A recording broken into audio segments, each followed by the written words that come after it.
આકાશવાણી સમાચાર ચૈતાલી જોશી વાંચે છે. સૌપ્રથમ મુખ્ય સમાચાર. લોકસભા ચૂંટણી માટે પ્રચાર કરતા પ્રધાનમંત્રી નરેન્દ્ર મોદીએ કોંગ્રેસ સામે કર્યા પ્રહાર. કોંગ્રેસ નેતા રાહુલ ગાંધી સપા અધ્યક્ષ અખિલેશ યાદવ સાથે મળીને ઉત્તર પ્રદેશમાં કરશે ચૂંટણી પ્રચાર. ખાનગી ચેનલને આપેલા ઇન્ટરવ્યૂમાં પ્રધાનમંત્રી મોદીએ આક્ષેપ મૂક્યો કે કોંગ્રેસ ધાર્મિક અનામતના નામે બંધારણમાં બદલાવ કરવા માંગે છે. આજે અક્ષય તૃતીયાના શુભઅવસરે ઉત્તરાખંડમાં ચારધામ યાત્રાનો પ્રારંભ. કેદારનાથ મંદિરના કપાટ ખુલતા શ્રદ્ધાળુઓએ કર્યા દર્શન. 22 લાખ શ્રદ્ધાળુઓએ કરાવ્યું રજીસ્ટ્રેશન. હવામાન વિભાગે પૂર્વોત્તર ભારત સહિત દેશના ઘણા ભાગોમાં હળવા વરસાદની સંભાવના વ્યક્ત કરી. અને આઈપીએલ ક્રિકેટમાં આજે અમદાવાદના નરેન્દ્ર મોદી સ્ટેડિયમમાં ગુજરાત ટાઇટન્સ અને ચેન્નઈ સુપર કિંગ્સ વચ્ચે થશે મુકાબલો. સમાચાર વિગતવાર. લોકસભાના ચોથા અને આગામી તબક્કાઓ માટે પૂરજોશમાં પ્રચાર થઈ રહ્યો છે. આ તબક્કામાં 10 રાજ્યો અને એક કેન્દ્ર શાસિત પ્રદેશની કુલ મળીને 96 બેઠકો માટે 13મી મેના રોજ મતદાન થશે. આ તબક્કામાં 1717 ઉમેદવારો મેદાનમાં છે. ભાજપના વરિષ્ઠ નેતા અને પ્રધાનમંત્રી નરેન્દ્ર મોદીએ આજે મહારાષ્ટ્રના નંદુરબારમાં ચૂંટણી સભાને સંબોધન કર્યું હતું. આ પ્રસંગે બોલતા શ્રી મોદીએ કહ્યું કે કોંગ્રેસ અનામતના નામે ભ્રમ ફેલાવી રહી છે. તેમણે કહ્યું કે મહારાષ્ટ્રમાં કોંગ્રેસ અને ઇન્ડિયા અઘાડીનો અસ્ત થશે. શ્રી મોદી મહારાષ્ટ્ર બાદ તેલંગાણાના હૈદરાબાદ ખાતે કરીમનગરમાં ચૂંટણી સભા સંબોધશે અને સાંજે ઓડિશાના ભુવનેશ્વરમાં રોડ શો કરશે. કેન્દ્રીય ગૃહમંત્રી અને ભાજપના વરિષ્ઠ નેતા અમિત શાહ આજે ઝારખંડ અને પશ્ચિમ બંગાળની મુલાકાતે છે. તેઓ ખૂંટી, રાણાઘાટ અને બીરભૂમમાં જાહેર સભા અને આસનસોલમાં રોડ શો કરી રહ્યા છે. કોંગ્રેસના રાષ્ટ્રીય અધ્યક્ષ મલ્લિકાર્જુન ખડગેએ તેલંગાણાના હૈદરાબાદમાં પત્રકારોને સંબોધન કરતા ભાજપ સામે આક્ષેપ કર્યા હતા. તો બહુજન સમાજવાદી પાર્ટીના અધ્યક્ષ માયાવતી ઉત્તર પ્રદેશના અકબરપુરમાં ચૂંટણી સભાને સંબોધશે.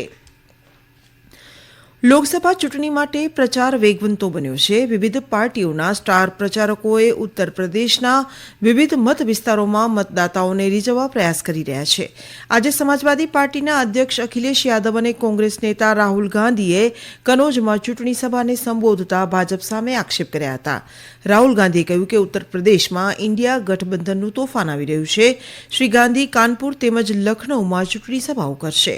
ભાજપના વરિષ્ઠ નેતા અને ઉત્તર પ્રદેશના મુખ્યમંત્રી યોગી આદિત્યનાથ ગોરખપુર અને બહરીચમાં રેલી કરશે. તો ભાજપના નેતા અને ઉત્તરાખંડના મુખ્યમંત્રી પુષ્કર ધામી ગાઝીપુર બેઠક પર ભાજપના ઉમેદવાર પ્રશાંત રાયનું ઉમેદવારીપત્ર ભરવા જતી વખતે ઉપસ્થિત રહેશે. તેઓ સીતાપુર અને શ્રાવસ્તીમાં સભાઓને સંબોધન કરશે. ભારતીય જનતા યુવા મોરચાના રાષ્ટ્રીય અધ્યક્ષ તેજસ્વી સૂર્યા આજે ઉત્તર પ્રદેશની મુલાકાતે છે. તેઓ અમેઠી અને પ્રયાગરાજમાં ચૂંટણી પ્રચાર કરશે.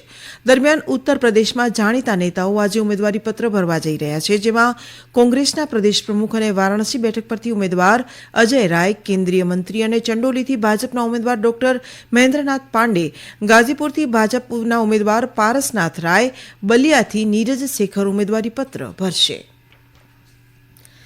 ભાજપના વરિષ્ઠ નેતા અને પ્રધાનમંત્રી મોદીએ કોંગ્રેસ ધાર્મિક અનામતના નામે બંધારણમાં ફેરફાર કરવા ઈચ્છતી હોવાનો આક્ષેપ મૂક્યો છે. ખાનગી ચેનલને આપેલા ઇન્ટરવ્યૂમાં તેમણે કહ્યું કે તેમણે એવું ક્યારેય નથી કહ્યું કે તેમની સરકાર બંધારણમાં ફેરફાર કરશે. વધુમાં તેમણે ઉમેર્યું કે અભિવ્યક્તિ સ્વાતંત્ર્યમાં સંશોધન કરીને કોંગ્રેસે પહેલા જ બંધારણની મૂળ ભાવનાઓને આહત કરી છે. જાતિ, પંથ અને ધર્મના નામે કોઈ ભેદભાવ ન થવો જોઈએ. શ્રી મોદીએ આક્ષેપ કર્યો કે કોંગ્રેસ નેતા સામ પિત્રોડા દ્વારા ભારતીયો વિશે કરાયેલી ટિપ્પણી કોંગ્રેસની માનસિકતાને દર્શાવે છે. મધ્યપ્રદેશની બેતુલ લોકસભા બેઠકના 4 કેન્દ્રો પર પુનઃ મતદાન થઈ રહ્યું છે. સવારે 7 વાગ્યાથી શરૂ થયેલું મતદાન સાંજે 6 વાગ્યા સુધી ચાલશે. 4 કેન્દ્રોમાં કુલ મળીને 3037 મતદાતાઓ પોતાના મતદાર છે. બેતુલમાં ત્રીજા તબક્કાના રોજ 7મી મેના મતદાન થયું હતું. જો કે ઈવીએમ લઈ જતી એક બસમાં આગ લાગતા આ કેન્દ્ર પર પુનઃ મતદાન કરાઈ રહ્યું છે. આ સમાચાર આપ આકાશવાણી પરથી સાંભળી રહ્યા છો. ઉપરાષ્ટ્રપતિ જગદીપ ધનખડ આજે અયોધ્યાની મુલાકાતે છે. તેઓ રામલલાના દર્શન અને પૂજા અર્ચના કરશે. અયોધ્યામાં શ્રી રામ જન્મભૂમિમાં રામલલાની પ્રાણ પ્રતિષ્ઠા બાદ આ તેમનો પહેલો અયોધ્યા પ્રવાસ છે. તેઓ રામલલા મંદિર, હનુમાનગઢી, કુબેર ટીલા જશે અને સરયુ ઘાટ પર આરતીમાં હાજરી આપશે. ઉપરાષ્ટ્રપતિની યાત્રાને જોતા અહીં વિશેષ સુરક્ષા બંદોબસ્ત કરાયો છે. ગત સપ્તાહે રાષ્ટ્રપતિ દ્રૌપદી મુર્મુ પણ અયોધ્યાએ ગયા હતા અને રામ મંદિરમાં પૂજા અર્ચના કરી હતી. વાઇસ એડમિરલ સંજય ભલ્લાએ આજે ભારતીય નૌસેનાના કાર્યકારી પ્રમુખ તરીકે પદભાર સંભાળ્યો છે. તેઓ 1 જાન્યુઆરી 1989ના રોજ ભારતીય નેવીમાં નિયુક્ત થયા હતા. 35 વર્ષની કારકિર્દીમાં તેમણે જળ અને તટીય એમ 2 મોરચે ઘણા નિષ્ણાંતો, કર્મચારીઓ અને પરિચાલકોની નિયુક્તિ પણ કામ કર્યું. કોમ્યુનિકેશન અને ઇલેક્ટ્રોનિક યુદ્ધમાં નિષ્ણાંત થયા બાદ તેમણે ઘણા દરિયાઈ યુદ્ધ જહાજ પર કામ કર્યું છે. બાદમાં તેમણે સમુદ્રમાં પડકારરૂપ જવાબદારીઓ સંભાળી હતી.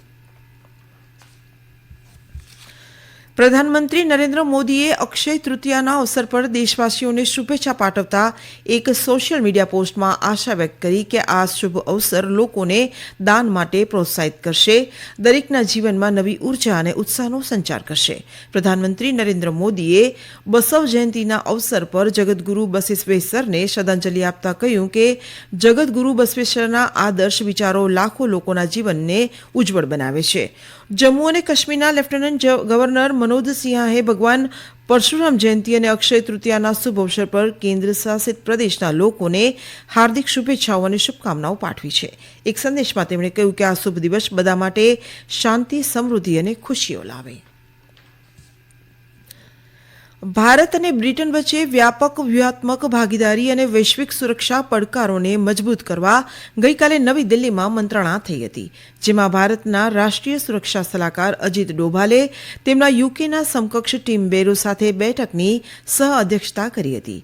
વિદેશ મંત્રાલયના પ્રવક્તા રણધીર જયસ્વાલે જણાવ્યું હતું કે આ જોડાણના ભાગરૂપે બંને પક્ષોએ તમામ સુરક્ષા મુદ્દાઓને આવરી લેતા વ્યાપક ચર્ચા કરી હતી, જેમાં ટેકનોલોજી અને સુરક્ષા પહેલ પર ધ્યાન કેન્દ્રિત કરવામાં આવ્યું હતું, જે મહત્વપૂર્ણ અને ઉભરતી તકનીકોમાં સહયોગને મજબૂત કરવા માટે એક મુખ્ય દ્વિપક્ષીય પદ્ધતિ હશે. શ્રી જયસ્વાલે કહ્યું હતું કે ભારત અને બ્રિટન વચ્ચે વધતા સહકારમાં એક આ મહત્વપૂર્ણ પગલું છે. આ મુલાકાત બંને દેશો વચ્ચે વ્યાપક વ્યૂહાત્મક ભાગીદારીને પ્રોત્સાહન આપશે.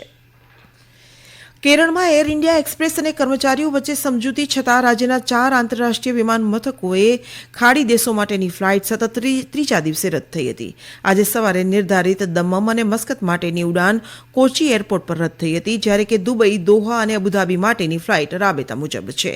કન્નૂર આંતરરાષ્ટ્રીય એરપોર્ટ પર શારજા, મસ્કત, દમમ, દુબઈ, રિયાદ અને અબુધાબી માટેની ઉડાનો રદ કરાઈ હતી. શારજા અને દુબઈની ફ્લાઇટ સાંજના નિર્ધારિત સમયે કરાઈ છે.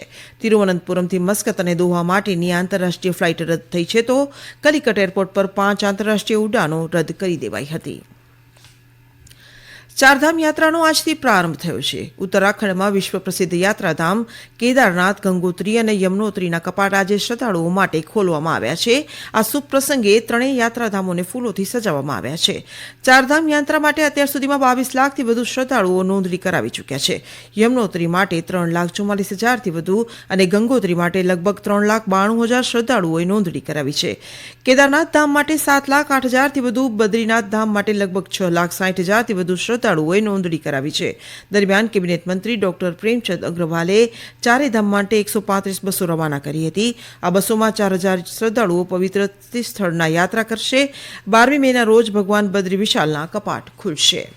તમિલનાડુના શિવકાશીમાં ફટાકડા ફેક્ટરીમાં વિસ્ફોટ દુર્ઘટનામાં મૃત્યુઆંક વધીને 10 થયો છે, જ્યારે 11 શ્રમિકો હાલ સારવાર હેઠળ છે. આઈપીએલ ક્રિકેટમાં આજે અમદાવાદના નરેન્દ્ર મોદી સ્ટેડિયમમાં ગુજરાત ટાઇટન્સ અને ચેન્નઈ સુપર કિંગ્સ વચ્ચે મુકાબલો થશે. ગઈકાલે ધર્મશાળામાં રમાયેલી મેચમાં રોયલ ચેલેન્જર્સ બેંગલુરુએ કિંગ્સ 11 પંજાબને 60 રનોએ હરાવ્યું હતું.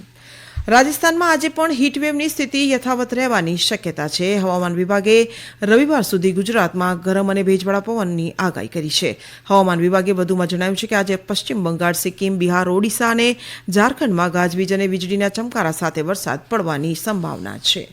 અંતમાં મુખ્ય સમાચાર ફરી એકવાર. લોકસભા ચૂંટણી માટે પ્રચાર કરતા પ્રધાનમંત્રી નરેન્દ્ર મોદીએ કોંગ્રેસ સામે કર્યા પ્રહાર. કોંગ્રેસ નેતા રાહુલ ગાંધી સપા અધ્યક્ષ અખિલેશ યાદવ સાથે મળીને ઉત્તર પ્રદેશમાં કરશે ચૂંટણી પ્રચાર. ખાનગી ચેનલને આપેલા ઇન્ટરવ્યૂમાં પ્રધાનમંત્રી મોદીએ આક્ષેપ મૂક્યો છે કે કોંગ્રેસ ધાર્મિક અનામતના નામે બંધારણમાં બદલાવ કરવા માંગે છે. હવામાન વિભાગે પૂર્વોત્તર ભારત સહિત દેશના ઘણા ભાગોમાં હળવા વરસાદની સંભાવના વ્યક્ત કરી છે. અને આઈપીએલ ક્રિકેટમાં આજે અમદાવાદના નરેન્દ્ર મોદી સ્ટેડિયમમાં ગુજરાત ટાઇટન્સ અને ચેન્નઈ સુપર કિંગ્સ વચ્ચે થશે મુકાબલો. આકાશવાણી પરથી સમાચાર પૂરા થયા.